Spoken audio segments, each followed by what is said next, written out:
Jonathan Levin, Margaret NEWKIRK, Emma OCKERMAN. Last updated on 9/54, October 4, 2017. Residents wait for gas in the Miranda neighborhood of San Juan, Puerto Rico, on September 27, 2017.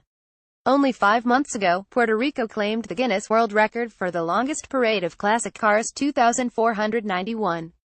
Now, in the wake of Hurricane Maria, the island's celebrated car culture has complicated the struggle to restore people's lives and the Commonwealth's economy. Drivers desperate for gasoline are waiting hours in lines that stretch half a mile or more. One in San Juan on Friday ran from 6 to Escobar Stadium, down the length of the Escambren Beach, around a bluff overlooking the ocean, and past El Hamburger and a KFC before arriving at a Shell station. It was vivid evidence that Puerto Rico has one of the highest rates of car ownership in the world, thanks to urban sprawl and the government's failure to build public transportation that commuters might actually use. "It's ridiculous that there are so many cars on this little island," said Lisa Rivera, who works for a company that runs Jenny Craig weight loss programs. She spoke from her SUV as she sat in another line for gas.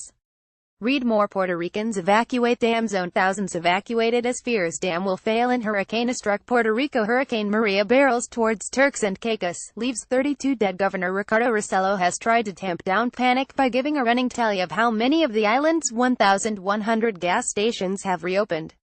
At a news conference he put the number at 759 and said the average wait had dropped from 6 or 7 hours a few days ago to under an hour.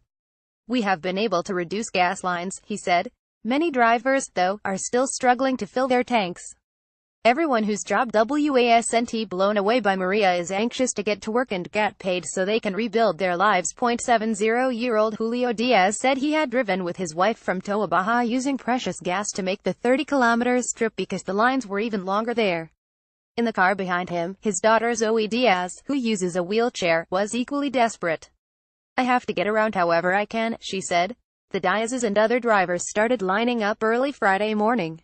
Finally, about 9:45 am, fuel trucks arrived to fill the station's tanks. Puerto Ricans are isolated without cars.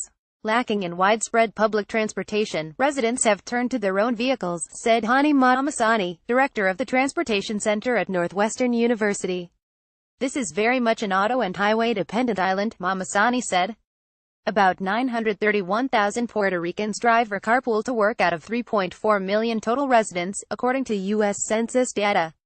There's just no public alternative that's really available. The island's love of the car stems from urban sprawl that began in the 1940s and an equally long history of a public transportation system that was almost impossible to use, said Edwin Melendez, director of the Center for Puerto Rican Studies at Hunter College at the City University of New York. For decades, the only public transit came from buses. To say that they were unreliable is actually treating them too generously, said Melendez, an urban planning professor who lived on the island until he was 26. They were used by students who couldn't drive, by the old, by the poor and no one else, he said. Puerto Rico's attempt to change that was the Tren Urbano, a 10.7-mile rail system that opened in 2004 and was intended to ease traffic between San Juan and nearby cities. It was a flop, in part because it didn't go places people wanted to go. The idea was that you would build it and they would come, Melendez said. It was going to be this little island of urbanism, on the routes where they built this horrendous monster. It didn't happen. All of the predictions were wrong. That helps explain why the island has the 5th highest number of vehicles per capita in the world, after New Zealand, Brunei, Iceland and Monaco, according to data from the World Bank. Another measure, Puerto Rico has about 2.01 million cars, or roughly 57 vehicles per mile of highway, compared with about 38 on the U.S. mainland, in part because the island has fewer miles of highway, period, Mamasani said.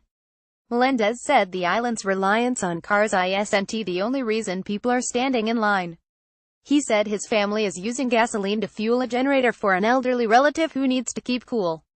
They are using it for a lot of things, he said. Getting gas for any purpose remains a challenge as debris blocks roads, hampering deliveries.